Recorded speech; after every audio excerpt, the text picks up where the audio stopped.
I was pleased when I was contacted on your behalf about meeting before this hearing. I've been on this committee since 2011, and during that time, I voted to confirm 6 nominees to be Secretary of Defense from 3 administrations, 2 Democratic and 1 Republican, the first Trump administration. Every one of those nominees met with me and my Democratic colleagues on this committee before the hearing. So, as you can imagine, I was disappointed when no one ever followed up. When we followed up with your office, you were not able to meet. Do you understand that if you're confirmed to be Secretary of Defense, that you will have a responsibility to meet with all members of this committee, not just Republicans? Senator, I very much appreciate and understand the traditionally bipartisan nature of this committee. Their national defense is not partisan. It should not be about Republicans or Democrats. And so I look forward to working together with you and your colleagues on priorities facing this nation. Yes? I think we would expect that. And one reason that I wanted to meet with you was because I thought it would be really helpful to better understand your views on women in the military. Because you've made a number of surprising statements about women serving in the military. As recently as November the 7th of 2024 on the Sean Ryan Show, you said, and I quote, "I'm straight up saying that we should not have women in combat roles. It hasn't made us more effective." The quote went on a little longer, but that was the gist of it. That was before you were nominated to be Secretary of Defense. Mr. Hegseth, do you know what percentage of our military is comprised of women?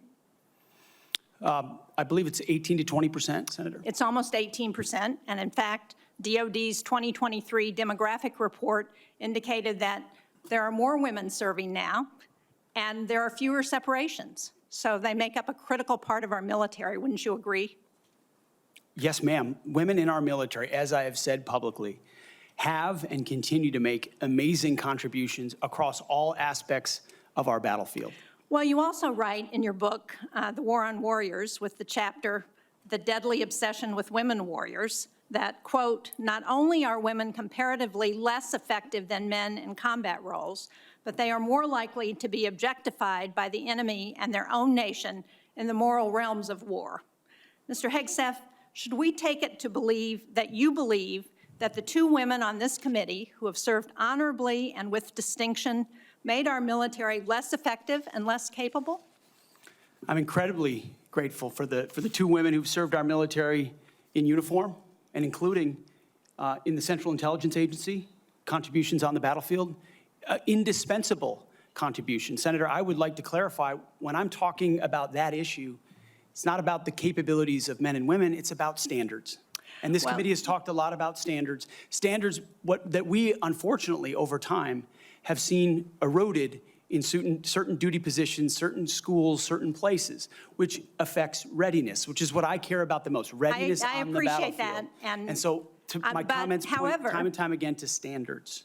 Your statements publicly have not been to that effect. After your nomination, you did state to a group of reporters that you, quote, "support all women serving in our military today who do a fantastic job across the globe, including combat." So what I'm confused about, Mr. Hegseth, is which is it? Why should women in our military, if you were the Secretary of Defense, believe that they would have a fair shot and an equal opportunity to rise through the ranks if on the one hand you say that women are not competent, they make our military less effective, and on the other hand you say, oh no, now that I've been nominated to be the Secretary of Defense, I've changed my view on women in the military. What do you have to say to the almost 400,000 women who are serving today about your position on whether they should be capable to rise through the highest ranks of our military? Senator, I would say I would be honored to have the opportunity to serve alongside you, shoulder to shoulder, men and women, black, white, all backgrounds, with a shared purpose. Our differences are not what define us. Our unity and our shared purpose is what define us, and you will be treated fairly and with dignity, honor, and respect, just like every man and woman in uniform, just like the men and women that I've worked with in my veterans organizations, to include when I was a headquarters and headquarters company commander in the Minnesota National Guard. Well, I appreciate your 11th hour conversion, but Mr. Chairman, for the record, I would like to submit Chapter 5 the deadly obsession with women warriors, for the record. Mr. Hegseth, But without objection, it will be submitted. and are you accepted. familiar with the Women, Peace, and Security agenda at the Department of Defense? Yes, ma'am, I am. This is a law that was signed during President-elect Trump's first term. It was legislation that I sponsored with Republican Senator Capito of West Virginia.